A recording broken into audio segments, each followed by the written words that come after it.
ζήσουμε μεγάλες στιγμές. Μήπως να αλλάξουμε ρε, να γίνω εγώ μπλόντι και εσύ Κατερίνα Λιώδη. Πάρα πολύ καλή ιδέα. Πώς θα γίνει αυτό? Ένας υπεύθυνος. Πού είναι υπεύθυνος? Άντε υπάρχει χρόνος για απόλαυση.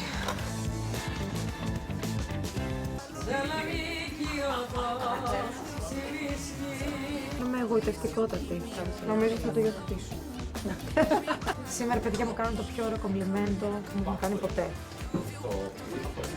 Μοιάζουμε το πολύ μπουφος. Κλαβδία, συγγνώμη να σας ρωτήσω κάτι. Μάνα μου, αγάπη μου. Τι κάνεις? Καλά, αγάπη μου. Καλά κι εγώ, να σε ρωτήσω κάτι. Έλα. Πώς λένε στα φινλανδικά, δεν μπορώ να πω αυτό το τραγούδι. Τάκα βίκο για παλίνα, μπήκε τη τεταβία Ωραία το λέει. Φίλε. Δεν θα ξαναχορέψω, ό,τι και να είναι. Να, με το στέμα, ορίστε. Για πες τι θα θέλεις. Εντάξει, εγώ δεν είδα κανένα act πέρα από την Ήτρα. Η αλήθεια είναι. Γι' αυτό θα ψηφίσω την Ήτρα γιατί μου άρεσε και πάρα πολύ. Άρα σ' αγαπώ. Να πω, δεν είδα κανέναν. Νομίζω δεν μπορώ να αντισταθώ στο σουβλάκι. Αφροδίτη μου. Γλυκούλη μου, κοίτα το πώς είναι. Τον Όλιβερ Κρίστοφ είναι λίγο... Λοιπόν, έχω τον Κωνσταντίνο όλη νύχτα μου λέει πώς είσαι έτσι. Κάτι πρέπει να γίνει τέλος πάντων. Τι σου είπα? Αυτή τη βδομάδα θα κάνω τον μπαμπουίνο. Μα τώρα με έχει σκλαβώσει. Έλα. Σου δώσε και το κολλάν μου, πρόσεξε τα πεις. Ωραία, γάμο το. Λοιπόν, το δίνω στη Μαριάτα. Έμα.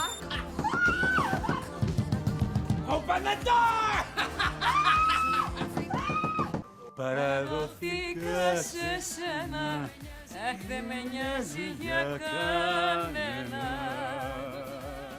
Δημήτρη μου.